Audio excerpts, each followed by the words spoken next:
sorry about Brian's mistake. Yeah, no kidding. That's not throw you under the bus. This is the original recording. You can't just hit stereo. You're gonna have to copy it over and into the other channel. Yeah.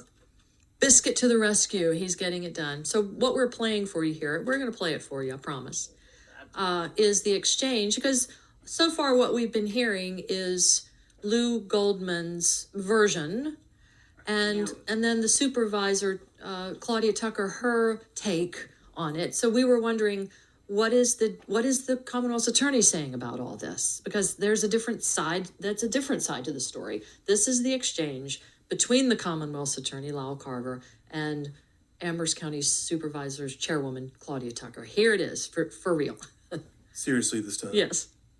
I mean, you keep saying we now know. We don't know. That's not what Wait a we minute. know. Okay, Mr. Carver, what do we not know?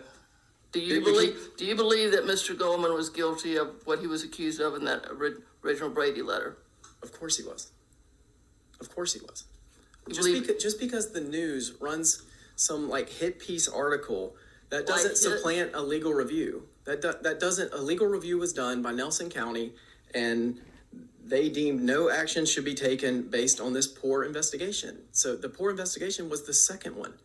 So I'm going to go with the legal review, not go with some news station hit piece that we like to keep citing as if it's some sort of authority. And we like to keep saying, you say you're very amateurish understanding, but yet you keep saying, we now know. We now know. How do you know it if you just acknowledge you don't know? I do know. No, I do, because I saw the video, and who they thought was Mr. Goldman was not Mr. Goldman.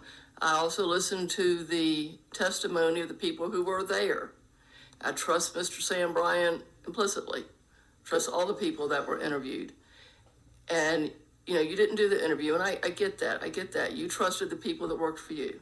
I understand that. But sometimes mistakes are made. I agree. They're made in my line of work. They've got to be made in your line of work. Of course. And in this case, I believe, okay, that Mr. Goldman was harmed, that what was said against him was absolutely untrue. And so that was a part of the exchange they had at the Board of Supervisors meeting. And I have to say that the supervisors questioned the Commonwealth's attorney pretty closely. It was, I would say it was, it was not, horribly unpleasant, but it was certainly adversarial in the process. And this is the thing that gets me, and I don't know anything about the Commonwealth's attorney or the office there in Nelson County, but going back to what Claudia Tucker is saying there, I mean, I've seen the video. We've seen that Sam Bryant, the public safety officer, as well as the nurse there that day, I'm sorry I forgot her name, contradict what's in the first report. The physical evidence that we've seen does not seem to back it up at all. But Nelson County signed up. Well, you're saying that Nelson County's Commonwealth's attorney. Well, ABC 13, after that exchange between Lyle Carver and Claudia Tucker, contacted the Nelson County Commonwealth's attorney, and he said, his name is Daniel Rutherford. He said he never did any such review of the Goldman case. He said his sole purpose for looking at the results of the new investigation focused on the officer who wrote the original report, Jewett Reynolds, who now works for the Nelson County Sheriff's Office. It was to determine whether his office should do an independent Brady disclosure for Reynolds over the report written on Goldman. In the end, he said he put Sheriff Ayers' letter that laid out the contradictions. This was Sheriff Ayers' letter talking about, Goldman, the contradictions. He put that in a Brady disclosure binder that defense attorneys look at. So it becomes part of the evidence for the defense in a case. So it's not retracting the Brady letter, but it's putting an extra piece to, this officer has a Brady letter, but the sheriff said he shouldn't have the Brady letter. Does that make sense? Yeah. It's so complicated. That makes more sense to me than they signed off on the original report, which seems to me, I guess Carver didn't say that, but he certainly implied it, saying the second review was the poor one.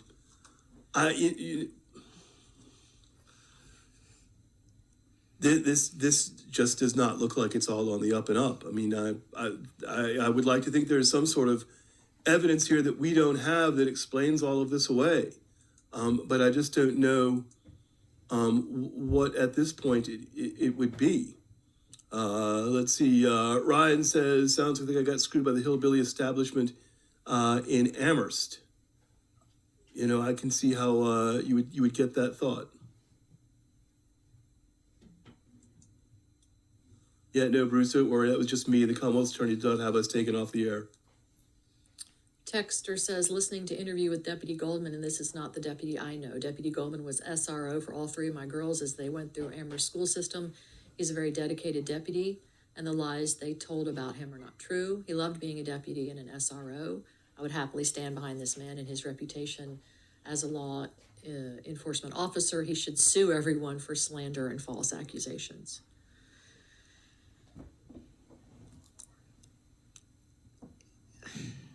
Claudia Tucker, we heard the exchange between Lyle Carver and Claudia Tucker, and she said on our show, if the people of the county can't trust the Commonwealth's attorney, that's a problem. It seems that with these circumstances, like you say, there's two sides to a story, but we're just not hearing the other side. And is it time Well, invite for the Commonwealth's him? attorney on to talk Yeah, to us. and when it's a case, involving when the person who's been wronged is your wife and the daughter of the sheriff, and you end someone's career over it, that's a lot. There's a People are lot of gonna wonder. questions. Yeah. And you should have some explanation. All right, let's go to a Paul here before we take the break. Paul wants to weigh in on it. Good morning, Paul. Good morning. You just mentioned that the review that the Commonwealth's attorney cited in that meeting was not the review that he was testifying about. And it points again to the notion that this is a spoiled brat, her cuckold husband, and her enabling father. And they've attempted to destroy a man.